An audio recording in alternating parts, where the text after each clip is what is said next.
मैंने मेरे पिछले वीडियो में कुछ क्रिटिसिज्म्स एड्रेस किए थे मेट्रो लाइन 14 के फीजिबिलिटी के बारे में और फिर फर्दर डिस्कस किया था कि क्यों हम इनिशियली इतने वरीड नहीं रहने चाहिए लाइन की राइडरशिप को लेकर।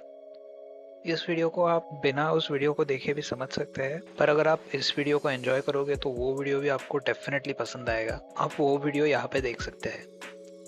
इस वीडियो में मैं एक्सप्लेन करने वाला हूँ कैसे लाइन 14 एक once in a lifetime opportunity बन सकती है एमएमआरडी के लिए, जिससे कि वो इतने सारे फंड्स रेज कर सके कि फ्यूचर के इंफ्रास्ट्रक्चर प्रोजेक्ट्स एग्जीक्यूट करने में उन्हें कोई प्रॉब्लम नहीं होगी। और साइमल्टेनियसली जो हैपहज़ार्ड डेवलपमेंट हो रही है इस रीजन में, उसे रोककर वेल प्लान डेवलपमेंट भी खड़ी की जा सकती है। अब हम कल्याण ईस्ट को देख रहे हैं, एक बहुत बड़ा रीजन जहाँ पे रोड लेआउट इतना पुअर है और रोड इंफ्रास्ट्रक्चर ना के बराबर है, right besides Kalyan junction, one of the most important railway station in the country. यहाँ पे लैंड वैल्यू भी डिसेंटली हाई है पूरे मुंबई रीजन से कंपेयर करें तो। ये इसलिए हो रहा है क्योंकि केडीएमसी एक कैश ट्रैप्ड म्युनिसिपैलिटी है जो खुद के डीपी प्लान्स को एग्जीक्यूट नहीं कर पा रही है, चाहे रीजन फाइनेंशियल हो या उसके गवर्नेंस प्रॉब्लम का हो।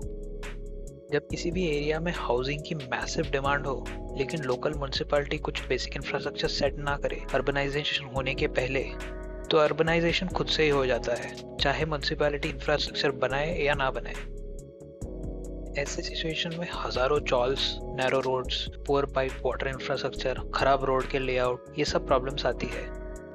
साथ ही में ये सेटलमेंट इलीगल होने के कारण म्युनिसिपैलिटी को प्रॉपर्टी टैक्स रेवेन्यू जो होता है नॉर्मली, वो भी नहीं मिलता, जो कि म्युनिसिपैलिटी की भी फाइनेंशियल पोजीशन और कमजोर कर देता है और किसी भी प्रकार का डेवलपमेंट करने से कैश ट्रैप कर लेता है। इसी के कारण और इलीगल स्ट्रक्चर्स और स्लम्स प्रोलिफरेट होते हैं।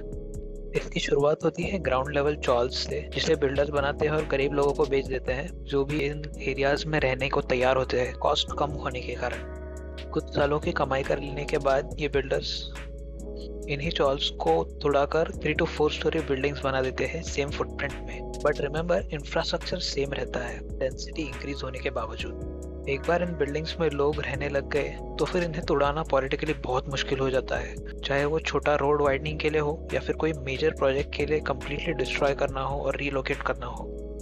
दूसरे इंपॉर्टेंट टाउन प्लानिंग प्रोजेक्ट जैसे रोड्स बनाना या फिर सैटिस का एलिवेटेड डेक बनाना पब्लिक ट्रांसपोर्ट बसेस के लिए, ये सब भी इम्पॉसिबल हो जाता है क्योंकि पॉलिटिकली फीजिबल नहीं होता लोगों को रहते घरों में से निकालना। ये स्टोरीज अक्रॉस मुंबई में बहुत से जगहों पे देखी जा सकती है, चाहे वो कल्याण ईस्ट हो, दीवा हो, डोंबिवली के अराउंड आजदे विलेज हो, या फिर कुंभारखान पाड़ा, भोपर एरियाज हो, या फिर पारसिक हिल्स का एरिया हो ठाणे के आसपास। यहाँ पे हाउसिंग की डिमांड इसलिए हाई है क्योंकि ये सब जगह मुंबई से चीपर है, लेकिन जो भी मास जॉब्स लोकेटेड है वो टुवर्ड्स मुंबई है। इस प्रॉब्लम का सॉल्यूशन निकालने के लिए एमएमआरडीए ने ग्रोथ सेंटर्स और कुछ एरियाज की टाउन प्लानिंग अपने हाथ में ले ली। इसके अंडर एमएमआरडीए ने एमएमआर रीजन के अक्रॉस कई सारी जगहों पर ग्रोथ सेंटर्स बनाने का प्लान किया, जैसे विरार, भिवंडी, कल्याण, पनवेल। इसके अलावा कुछ तालुकास का, जैसे कि कल्याण, अंबरनाथ, उल्लासनगर हो, इन रीजन्स की भी प्लानिंग अपने हाथ में ले ली। इन प्लान्स का एक कंपोनेंट है कल्याण ग्रोथ सेंटर। इस ग्रोथ सेंटर की एक्चुअल लोकेशन काटई नाके के आसपास है, जो कि कल्याण तालुका में फॉल करता है। बट किसी भी गवर्नमेंट प्लान की तरह इसमें भी लैक ऑफ पॉलिटिकल विल है इसे कंप्लीट करने के लिए, और एमएमआरडीए भी कोई खास स्टेप्स नहीं उठा रहा इस प्लान को एग्जीक्यूट करने के लिए। थिंक अबाउट इट, पूरा प्लान रेडी है पर वो उसे एग्जीक्यूट नहीं कर रहे। इंस्टेड अनप्लान्ड अर्बनाइजेशन होने दे रहे इस एरिया में, जो कि डेली इंफ्रास्ट्रक्चर की लिमिट्स पुश कर रहा है, चाहे वो रोड ट्रैफिक हो, वाटर सप्लाई हो या फिर इलेक्ट्रिसिटी हो। तो ये जो स्पेशल एरियाज होते हैं वो कैसे डिजाइन किए जाते हैं?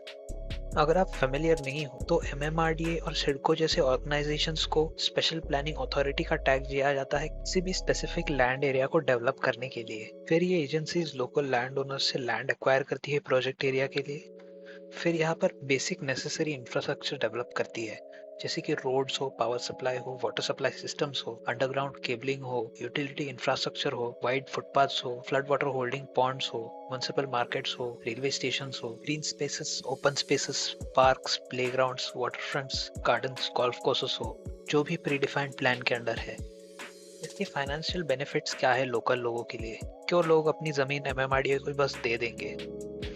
तो इन सब लैंड्स पर बेसिक इंफ्रास्ट्रक्चर डेवलप होने के बाद नए प्लॉट्स डिमार्केट किए जाते हैं, जो कि फिर डेवलपर्स को बेचे जा सकते हैं या फिर कमर्शियल प्रोजेक्ट्स, रेसिडेंशियल प्रोजेक्ट्स या फिर मैन्युफैक्चरिंग इंडस्ट्री सेटअप करने के लिए। में से कुछ प्लॉट्स लैंड ओनर्स को वापस किए जाते हैं जिनकी भी जमीन लैंड एक्विजिशन में गई थी इस प्रोजेक्ट के लिए। अब उन्हें इसका बेनिफिट कैसे होता है? तो अब क्योंकि इस एरिया में इंफ्रास्ट्रक्चर डेवलप हो चुका है तो हायर एफएसआई भी गवर्नमेंट प्रोवाइड कर सकती है ताकि यहाँ पे और टॉलर बिल्डिंग्स बन सके। इसकी वजह से लैंड छोटा होने के बावजूद लैंड ओनर इस लैंड को डेवलप करके उतने ही या फिर उससे भी ज्यादा पैसे कमा सकता है अनडेवलप्ड लैंड से कंपैरिजन में। ये प्लॉट्स प्रॉपर्ली प्लान होने की वजह से इनके शेप भी डेवलपमेंट के लिए मच इजियर होते हैं, हैप्पीजार्ड नहीं होते, तो डेवलपर्स भी यहाँ पे फटाफट आ जाते हैं लैंड खरीदने के लिए। ये special planning authority over the time एक एक प्लॉट बेचकर पैसे कमाती है। ऐसे लैंड पार्सल हजारों करोड़ रुपए का रेवेन्यू ला सकते हैं एमएमआरडी के लिए और फ्यूचर के सारे प्रोजेक्ट्स फंड कर सकती है विदाउट लोन लिए। तो एमएमआरडी इस स्पेसिफिक प्रोजेक्ट से कैसे पैसे कमा सकती है? अगर एमएमआरडी कल्याण ग्रोथ सेंटर का प्लान मेट्रो लाइन 14 के साथ में ले लेती है तो ये लोकल लैंड ओनर से लैंड एक्वायर कर सकती है, बेसिक इंफ्रास्ट्रक्चर ले डाउन कर सकती है जैसे मैंने पहले मेंशन किया, और फिर part of the land reallocate कर सकती है ओरिजिनल लैंड ओनर्स को हायर एफएसआई के साथ, ताकि वो छोटे लैंड पर भी ज्यादा पैसा कमा सकते हैं। इससे जो लैंड एक्विजिशन के टाइम पर ऑपोजिशन होता है लैंड ओनर्स की तरफ से उसे बहुत हद तक कम किया जा सकता है, जो कि सबसे बड़ा हर्डल होता है इस तरह के प्रोजेक्ट। एमएमआरडी इस रीजन की जोनिंग ऐसे कर सकती है कि कमर्शियल और रिटेल एस्टेब्लिशमेंट जो भी हो वो मेट्रो स्टेशन के आसपास फोकस्ड रहे वॉकिंग डिस्टेंस के अंदर, वाइड ऑब्स्ट्रक्शन फ्री फुटपाथ्स के जरिए, जिससे कि प्राइवेट ट्रांसपोर्ट की भी रिक्वायरमेंट कम की जा सकती है। इस एरिया को एक स्पेशल इकोनॉमिक जोन का भी स्टेटस दिया जा सकता है जिससे एमएनसी और कॉर्पोरेट ऑफिसेस को अट्रैक्ट किया जा सके। इस प्लान के थ्रू लाखों लोगों को एम्प्लॉयमेंट क्रिएट की जा सकती है इस रीजन में, ताकि फ्यूचर में लोगों को लॉन्ग डिस्टेंस ट्रैवल ना करना पड़े इस एरिया से काम के लिए। इंस्टेड शायद कुछ लोग मुंबई और नवी मुंबई डायरेक्शन से इस डायरेक्शन में भी आने लग जाए, जिससे कि मेट्रो दोनों डायरेक्शन में भरे रहे। इस ग्रोथ सेंटर की डेवलपमेंट इंश्योर करेगी कि इस मेट्रो लाइन पर एक फिक्स्ड सस्टेनेबल राइडरशिप हो। ऊपर से इस ग्रोथ सेंटर के अलोंग मेट्रो होने की वजह से इस ग्रोथ सेंटर की डेवलपमेंट एक्चुअली और फास्ट हो जाएगी और एक फीडबैक लूप क्रिएट किया जाएगा मेट्रो और ग्रोथ सेंटर के बीच में, जो कि एक दूसरे को कॉम्प्लीमेंट करेगा। ये ग्रोथ सेंटर और लाइन 14 मेट्रो का प्लान इंश्योर करेगा कि फ्यूचर में कल्याण, दीवा, पारसिक, दीघे, उल्लासनगर और धारावी जैसे अनप्लान ग्रोथ यहाँ पर नहीं होगी और लाखों जॉब्स भी क्रिएट होंगे। ये कॉन्सेप्ट ग्रोथ सेंटर के अक्रॉस ही नहीं तो पूरे लाइन के 3 किलोमीटर रेडियस में अगर किया जाए तो एक अच्छा सा कॉरिडोर बनाया जा सकता है लैंड डेवलपमेंट का। थिंक अबाउट इट, पूरी मुंबई आज एग्जिस्ट करती है क्योंकि ब्रिटिशर्स ने 1853 में ठाणे तक रेलवे स्टेशन बनाए और उसके बाद कुछ ही महीनों में कल्याण तक रेलवे स्टेशन बनाए। जो भी सबर्ब्स, टाउन्स, सिटीज हम आज ग्रांटेड के लिए लेते हैं और सोचते हैं कि ये हमेशा से यहाँ पर थे, ये नहीं थे। ये सब प्रोएक्टिव प्लानिंग का नतीजा है जिसके थ्रू यहाँ पर रिलायबल पब्लिक ट्रांसपोर्ट प्रोवाइड करके इस एरिया का डेवलपमेंट इनेबल किया। ऐसा ही सिमिलर प्रोएक्टिव पुश हमें हमारे मॉडर्न डे गवर्नमेंट की तरफ से चाहिए, एक मॉडर्न पब्लिक ट्रांसपोर्ट सिस्टम और एक पूरा वेल प्लान्ड कॉरिडोर जो कि इन फार्मलैंड्स को डेवलप कराएगा जो सिर्फ 10 से 20 किलोमीटर दूर है बड़े बड़े कमर्शियल हब्स जैसे वाशी और ऐरोली से। ये रीजन मुंबई की एवर इंक्रीजिंग हाउसिंग डिमांड को भी एब्जॉर्ब करेगा, जिससे कि हाउसिंग प्राइसेस स्टेबल रहेंगे, जो आज की तारीख में स्लम्स और हैप्पीजार्ड डेवलपमेंट को बढ़ावा दे रही है। नवी मुंबई बनाया गया था मुंबई को डीकंजेस्ट करने के लिए, बट पिछले 20 सालों में ही ये ऑलमोस्ट अब सैचुरेशन तक पहुंच चुका है।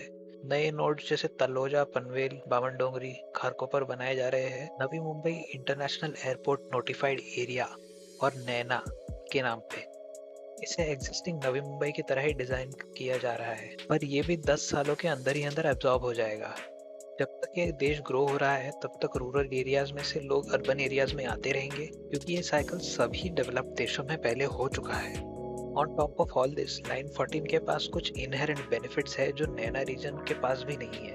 वो है एग्जिस्टिंग सोशल इंफ्रास्ट्रक्चर। इस लाइन के सराउंडिंग एरियाज में semi urban good quality schools, hospitals, shopping centres है और मार्केट्स है with in 15 minute driving distance के, जो कि लोगों के सेटल होने के लिए बहुत इंपॉर्टेंट होता है। ये सब नैना रीजन में आने के लिए टाइम लगेगा।